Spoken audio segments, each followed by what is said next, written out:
آپ کیا سمجھتے ہیں کہ اتحاد اہل سنت کتنا ضروری ہے؟ اتحاد اہل سنت بہت ضروری ہے، لیکن اگر اس کو صحیح اصولوں کے مطابق کیا جائے.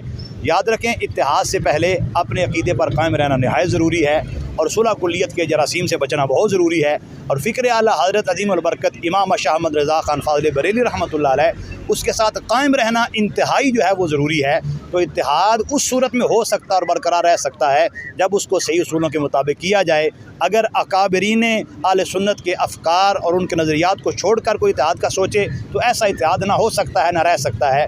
اس اتحاد کے کرنے کے لیے، ہونے کے لیے، رہنے کے لیے، اس کی بقا کے لیے سب سے بڑا ضروری ہے کہ ایک مرکز اور محور پر اکٹھے سارے ہو جائیں، جس کو عقیدہ اہل سنت کے نام سے تعبیر کیا جاتا ہے. اور پھر اس پر جو تشریحات ہیں اکابرین اہل سنت کی، اس پر من و عن جو موجود رہے گا، اسی کے ساتھ اتحاد ہو بھی سکتا ہے اور اسی کے ساتھ اتحاد رہ بھی سکتا ہے. کیا مستقبل قریب میں تحریک لبیک یا رسول اللہ کسی سے اتحاد کرنے کا ارادہ رکھتی ہے، یا پیچھے کوئی معاملہ چل رہے ہوں کسی سے؟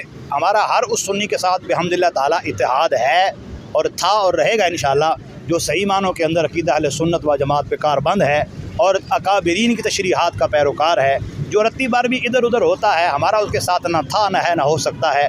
ہر سچے سنی کو ہم اپنے سر کا تاج اور ماتھے کا جھومر سمجھتے ہیں، اور یہی ہمارا جو ہے وہ مشن ہے، اور اسی کے ساتھ ہی ہم کاربند ہیں. جو بھی صحیح معنوں کے اندر اس عقیدے کے ساتھ کھڑا ہے، ہم اس کے ساتھ کھڑے ہیں.